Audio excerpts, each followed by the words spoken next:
Hello student, कैसे हो आप सब। स्वागत है आपका क्लास 9th चैप्टर सेल के पार्ट 3 वीडियो में। पार्ट 2 वीडियो में हम लोग देख चुके हैं discovery of cell and cell theory के बारे में। इस वीडियो में हम लोग देखेंगे स्ट्रक्चर ऑफ सेल। ये हो गया आपका topic 3, structure of cell.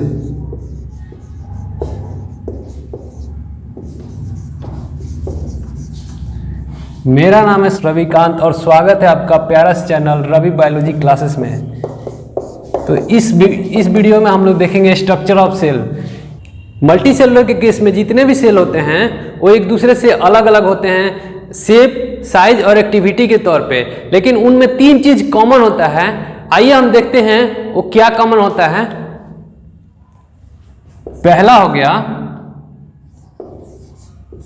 Cell membrane. Cell membrane में 2 तरह के मेम्ब्रेन होते हैं, एक हो गया प्लाज्मा मेम्ब्रेन एंड दूसरा हो गया सेल वॉल।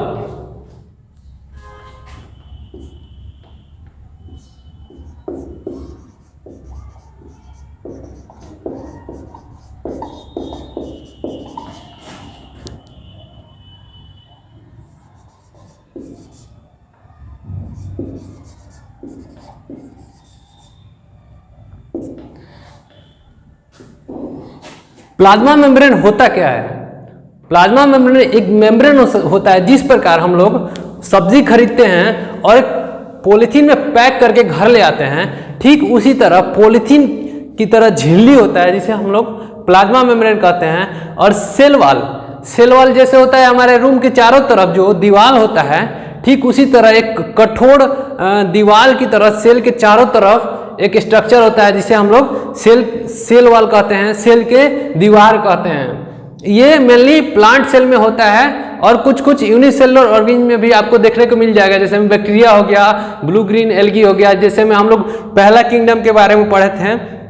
फिर दूसरा किंगडम पढ़े थे हम लोग प्रोटिस्टा के केस में भी आपको सेल वॉल देखने को मिल जाएगा। दूसरा जो है हमारा वो है आपको साइटोप्लाज्म।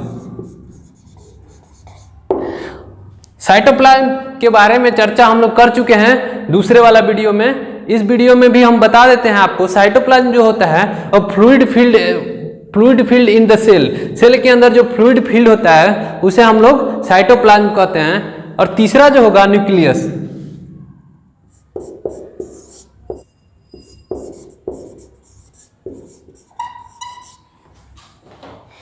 न्यूक्लियस को हम लोग माइंड ऑफ द सेल मानते हैं, ब्रेन ऑफ द सेल मानते हैं। आइए हम लोग देखते हैं जनरल एनिमल सेल का स्ट्रक्चर।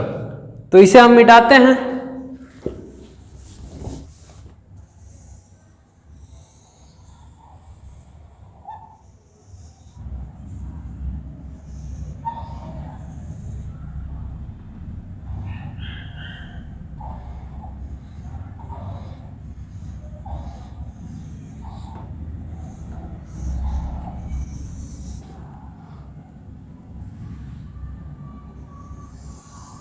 ये आपका न्यूक्लियस।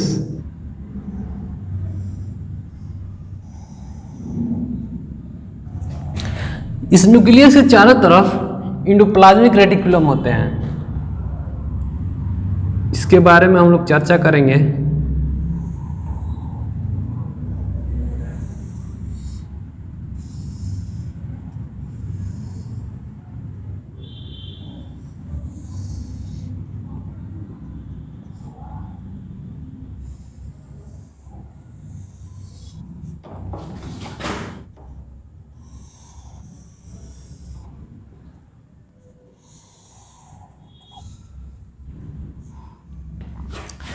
ये हो गया एंडोप्लाज्मिक रेटिकुलम। इस पे छोटे छोटे दाने राइबोसोम प्रेजेंट होते हैं।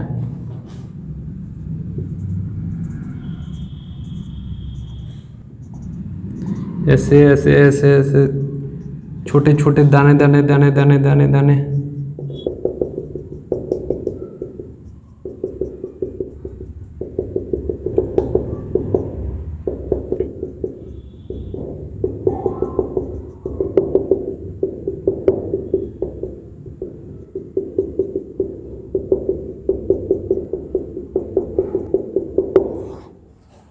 ये हो गया राइबोसोम। इसके अंदर जो होता है वो न्यूक्लियोलस होगा एक जगह पे, और डीएनए पैक्ड होता है। जिस प्रकार दूसरे वीडियो में हमने चर्चा किया था कि न्यूक्लियस के अंदर डीएनए पैक्ड होता है मल्टीसेलुलर ऑर्गेनिज्म के केस में। तो ऐसे ऐसे स्ट्रक्चर होगा, ऐसे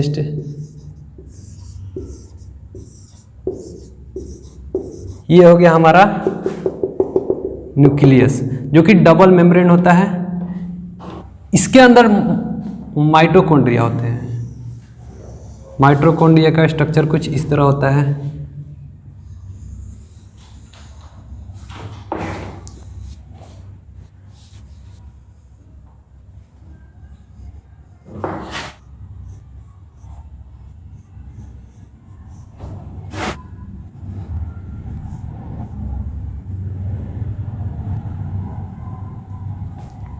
ये हो गया माइटोकॉन्ड्रिया। उसके बाद यहाँ पे होते हैं गोल्गी एपैरेटस।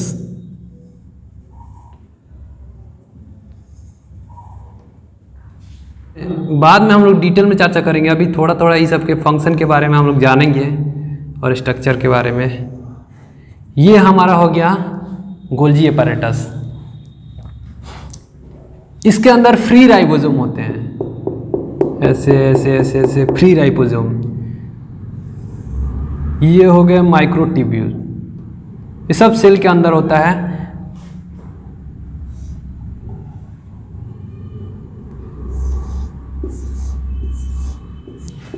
ये हो गया माइक्रोट्यूब्यूल।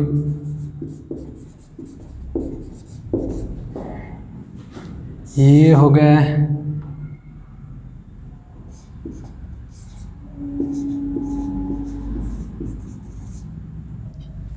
गया लाइसोसोम। इसके अंदर फिलामेंट होते हैं,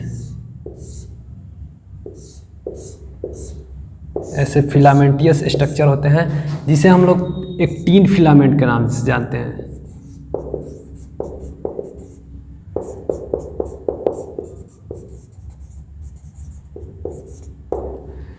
ये हो गया माइटोकॉन्ड्रिया।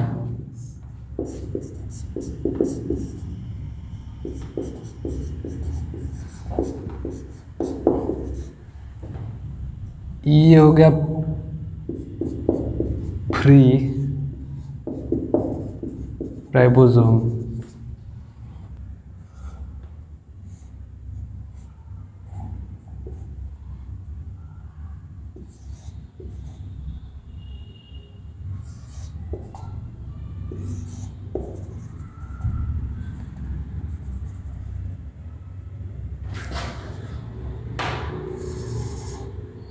ये हो गया सिक्रीटरी वेसिकल।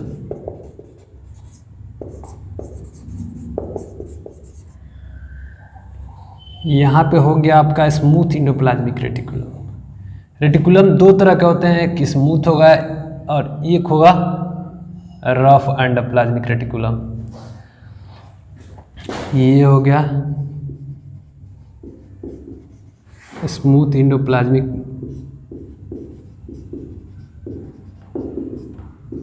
रेटिकुलम।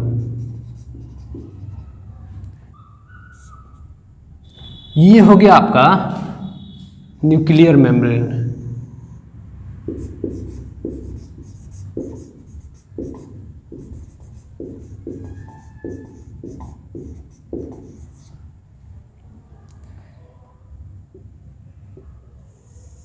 ये हो गया न्यूक्लियोलस। ये वाला पोर्शन हो गया न्यूक्लियोलस। इसके अंदर जो होता है यूक्रोमेटिन होता है।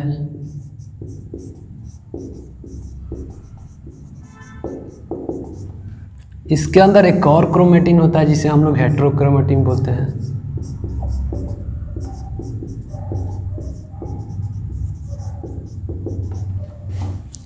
माइटोकॉन्ड्रिया को हम लोग इधर डिनोट कर लेते हैं क्योंकि हमने यहाँ पे न्यूक्लियस को एक्सप्लेन करना है। तो ये हो गया आपका माइटोकॉन्ड्रिया।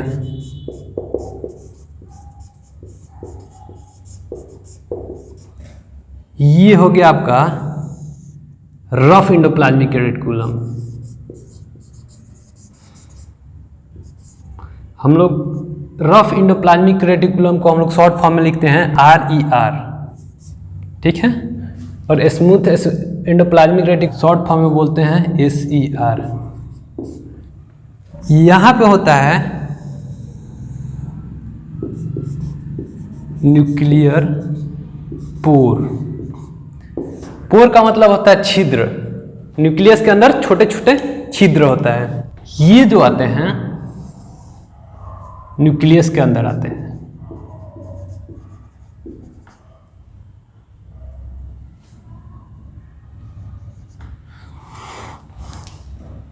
अब देखिए इन सब के बारे में हम लोग स्ट्रक्चर कुछ देखेंगे और कुछ समझेंगे कैसे स्ट्रक्चर होता है। हालांकि मैंने बना दिया है सारा, इसका स्क्रीनशॉट आप ले सकते हैं, आगे हम समझा रहे हैं आपको। तो न्यूक्लियस को हम लोग सेल का माइंड बोलते हैं। जैसे में कहीं पे इंजरी हुआ, हमारे हाथ कट गया, तो वहाँ पे बहुत सारे उसके साइड में सेल प्रेजेंट हैं, तो क्या करेगा कि वो सेल इंफॉर्मेशन सेल को मिलेगा कि हाँ हाथ कट गया, यहाँ पे प्रोटीन का जरूरत है, क्योंकि हमारे जितने भी हील होते हैं बॉडी में वो प्रोटीन से होते हैं। हमारा पूरा बॉडी जो होता है प्रोटीन से बना होता है। तो सेल को इंफॉर्मेशन मिलेगा, सेल को जब इंफॉर्मेशन मिलेगा तो ये इंफॉर्मेशन देगा न्यूक्लियस को। अब न्यूक्लियस क्या है कि ये माइंड ऑफ सेल है, इसके पास इंफॉर्मेशन को एक्सप्रेस करने का क्षमता होता है। ये क्या करता है कि जो इंफॉर्मेशन आता है कि प्रोटीन का आवश्यकता है, तो क्या करेगा कि ये जस्ट लाइक अ फिल्म, जिस तरह एक फिल्म बनता है तो उसे उसका सबसे पहले स्क्रिप्ट तैयार किया जाता है, ठीक उसी तरह ये प्रोटीन बनाने से पहले स्क्रिप्ट तैयार करता है और ये मैसेंजर आरएनए के थ्रू आरएनए की तरह एक लंबा स्क्रिप्ट तैयार करता है और उसे पढ़ता है ये रफ इंडोप्लाज्मिक रेटिकुलम।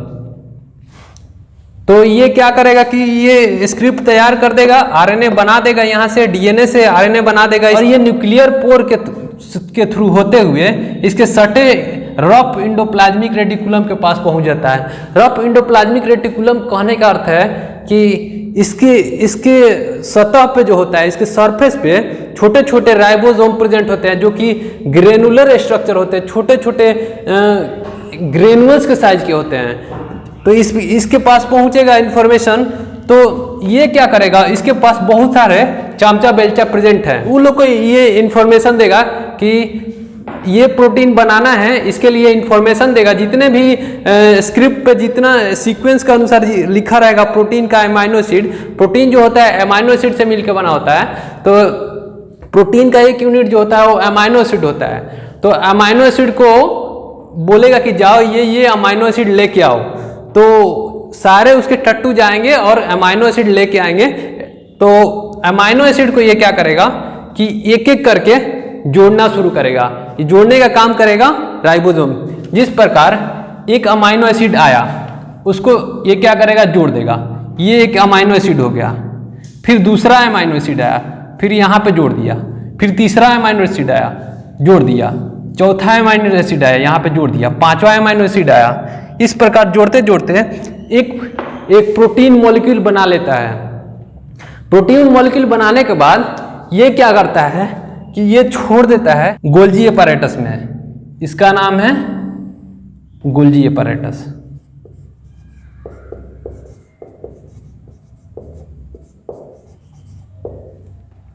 अब ये तो सामान बना दिया है जो बनाना था प्रोटीन। अब इसको चाहिए कि कोई पैक कर दे उसको, और पैक करके उसको डिलीवर कर दे जहाँ पे जरूरत है। जिस प्रकार फ्लिपकार्ट और अमेजोन में हमारे सामान को डिलीवर करने से पहले पैक किया जाता है, ठीक वही काम करता है हमारा अब गोल्जी अपैरेटस। गोल्जी को पैकिंग करना शुरू कर देगा। पैकिंग करके ये छोटे छोटे वेसल में पैक करने के बाद क्या करता है, ये छोटे छोटे वेसल में पैक करने के बाद ये सेल से बाहर भेज देता है प्लाज्मा के थ्रू। ये हो गया हमारा प्लाज्मा मेम्ब्रेन।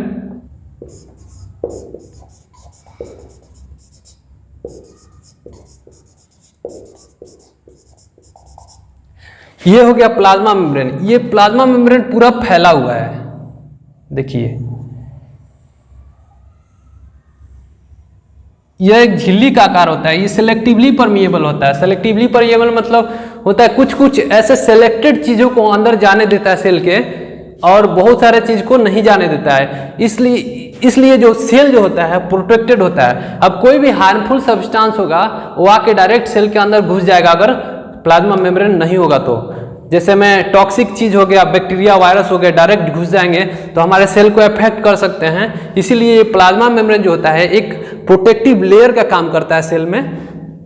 और ये क्या करता है कि ये पैक करने के बाद इसको भेज देता है सेल से बाहर और वो चला जाता है ब्लड में। ब्लड के थ्रू होते हुए वो जाके सेल के पास पहुंच जाता है और वो सेल जो होता है वो पहुंचने के बाद वहां पे जो सेल प्रेजेंट हैं उनको मिलेगा और वो अपना हील करने में मदद करेंगे। वहां पे धीरे धीरे हीलिंग होने लगेगा कटिंग के जगह पे। तो ये हम लोग देख लिए Golgi apparatus, rough endoplasmic reticulum और न्यूक्लियस का फंक्शन, तीनों एक दूसरे से कोऑर्डिनेटेड वे में फंक्शन करते हैं। अब देखते हैं हम लोग smooth endoplasmic reticulum. Rough endoplasmic reticulum और स्मूथ एंडोप्लाज्मिक रेटिकुलम दोनों भाई हैं। ये भाई और ये दोनों अलग कैसे हो गए? तो इनके पर प्रेजेंट हो गया ये राइबोसोम प्रेजेंट हो गए छोटे छोटे, जिसके कारण ये दोनों अलग अलग हो गए। अब यहाँ पे हम लोग देखते हैं इनका काम होता है लिपिड का सिंथेसिस करना। लिपिड का सिंथेसिस मतलब क्या है? तो वो भी एक प्रोटीन की तरह ही एक सब्सटेंस होता है जो कि हमारे बॉडी के लिए आवश्यकता होता है। लिपिड्स का काम होता है प्लाज्मा मेम्ब्रेन्स को बनाने के लिए। अब हम लोग देखते हैं ये हो गया माइक्रोट्यूब्यूल, ट्यूब लाइक स्ट्रक्चर होता है सेल में, उसे हम लोग माइक्रोट्यूब्यूल कहते हैं। फ्री राइबोसोम, यहाँ पे तो था सरफेस पे राइबोसोम, लेकिन यहाँ पे है फ्री राइबोसोम। यहाँ पे लाइसोसोम होता है। लाइसोसोम क्या होता है? लाइसोसोम एक स्फेरिकल शेप होगा, देखिए ये शेप हो गया लाइसोसोम का, आप देख पा रहे हैं एकदम स्फेरिकल शेप है। इसके अंदर होता है हाइड्रोलिटिक एंजाइम। हाइड्रोलिटिक एंजाइम कहने का अर्थ है डेंजरस सब्सटेंस होते हैं जो कि निकलने के बाद इसके अंदर से अगर निकल जाता है तो पूरा सेल को ये तोड़ सकता है, डाइजेस्ट कर सकता है, छोटे छोटे टुकड़ा कर सकता है, इसको बर्बाद कर सकता है। एक तरह से जैसे किसी भी बिल्डिंग पे हम लोग अगर बॉम्ब गिराते हैं तो पूरी तरह से टूट के बिखर जाता है, ठीक उसी तरह जब हम लोग को इंजरी होता है तो देखिएगा वहाँ पे लाल पड़ जाता है। अगर कहीं पे चोट लग गया हमारे बॉडी पे तो वहाँ पे रेड कलर का दिखता है हम लोग को, इसका मतलब वहाँ का सेल डैमेज हो जाता है। तो डैमेज होने के बाद क्या करता है लाइसोसोम, ये अब खुद को तोड़ देता है, एडवर्स कंडीशन में खुद को तोड़ता है और तोड़ने के बाद वो पूरा सेल को डाइजेस्ट कर जाता है। और डाइजेस्ट करने के बाद वहाँ पे जो नया सेल का फॉर्मेशन होता है जिसे हम लोग हीलिंग कहते हैं, हील होता है वहाँ का सेल। ये है सेंट्रियोल।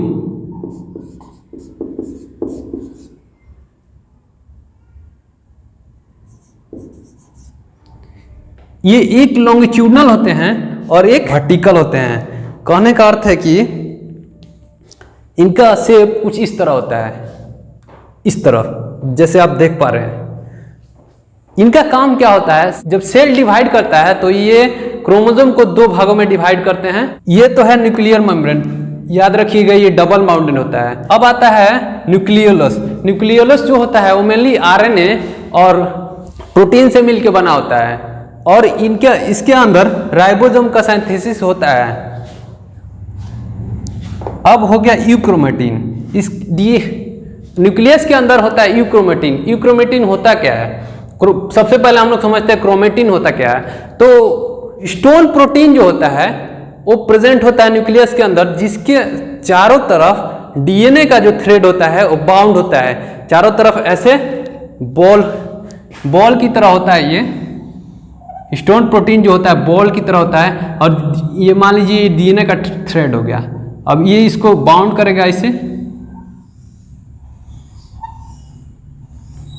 फिर एक हो जाएगा, फिर इसको ऐसे बाउंड करेगा। इस प्रकार बाउंडेड होता है जो डीएनए बाउंडेड होता है स्टोन प्रोटीन के चारों तरफ, उसे हम लोग क्रोमेटिन कहते हैं। ये दो तरह के होते हैं, यूक्रोमेटिन एंड हेट्रोक्रोमेटिन। अब आता है माइटोकॉन्ड्रिया। माइटोकॉन्ड्रिया होता है जनरली इसे हम लोग पावर हाउस ऑफ सेल कहते हैं। जिस प्रकार हमारे घरों में हर एक घर में लगभग जनरेटर होता है जो पावर जाने के बाद जिसे हम लोग इस्तेमाल करते हैं, ठीक ये भी जनरेटर का काम करता है। इसके अंदर जो भी डाइजेस्ट होके जो भी मटेरियल आते हैं, इसके अंदर ऑक्सीडेशन होता है। ऑक्सीजन के प्रेजेंट में जो हम लोग सांस लेते हैं, ऑक्सीजन लेते हैं, उसके प्रेजेंस में इसके अंदर ऑक्सीडेशन रिएक्शन होता है, जिसे हम लोग मेटाबॉलिक रिएक्शन के नाम से जानते हैं। और इसके अंदर फिर एटीपी का फॉर्मेशन होता है। एटीपी जो होता है हमें एनर्जी प्रदान करता है और हम उससे कार्य करते हैं। हम कोई भी वर्क करते हैं तो एटीपी की मदद से करते हैं। एटीपी फॉर्मेशन अगर बंद हो जाता है हमारे शरीर में तो हम लोग टायर्ड फील करने लगते हैं। एनर्जी का फॉर्मेशन बंद हो गया तो हम लोग टायर्ड फील करते हैं और उसके बाद हम लोग को ज़्यादातर केस में नींद आने लगता है। अब ये है एक्टिन फिलामेंट। जनरली ये प्रेजेंट होता है मूवमेंट के लिए। मूवमेंट हमारे मसल सेल में जो मूवमेंट होता है वो एक्टिन फिलामेंट के कारण होता है। ये फिलामेंटियस स्ट्रक्चर होता है। जनरली इसका काम मूवमेंट होता है। और ये हो गया सिक्रेटरी वेसिकल, जो यहाँ से पैक्ट होके जो बाहर जाता है, इसे हम लोग वेसल कहते हैं। और छोटे छोटे होते हैं और इन्हीं में पैक्ट होके जो प्रोटीन बनता है पैक होके बाहर जाता है। इसका नाम गोल्जी एपरेटस इसलिए कहते हैं, इसको खोजा था, डिस्कवरी किया था, उसका नाम था कैमिलियन गोल्गी। जो साइंटिस्ट था उसका नाम कैमिलियन गोल्गी था। इसका नाम है माइक्रोविल्ली।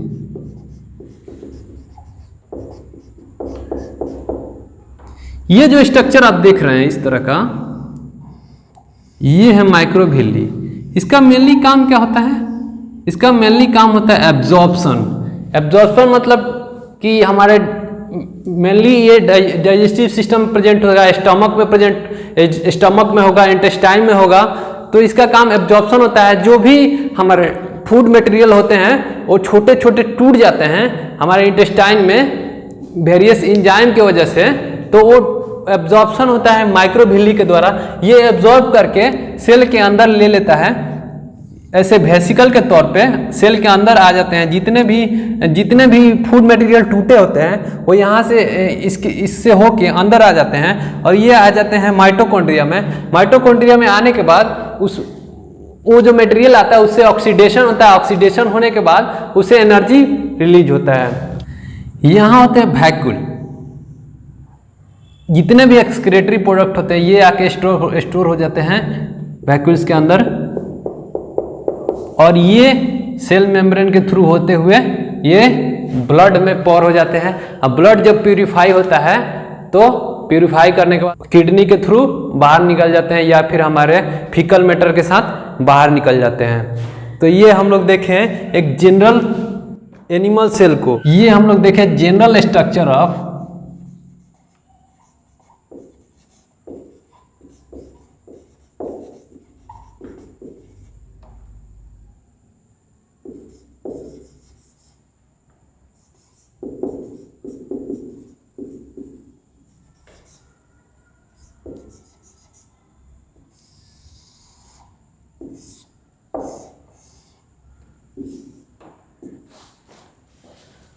General structure of animal cell को हम लोग देखें।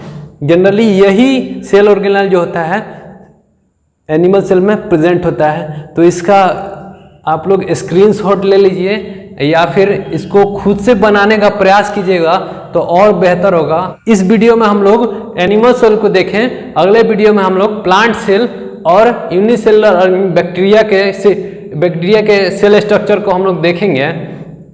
तो बस यार इस वीडियो में इतना ही। मिलते हैं अगले वीडियो में, तब तक के लिए बाय। और आपको मेरा अगर पढ़ाना पसंद आ रहा हो तो वीडियो को लाइक कीजिए और ज़्यादा से ज़्यादा दोस्तों में शेयर कीजिए और चैनल को सब्सक्राइब करना नहीं भूलिएगा। सब्सक्राइब करके बेल वाला बटन जरूर दबाइएगा।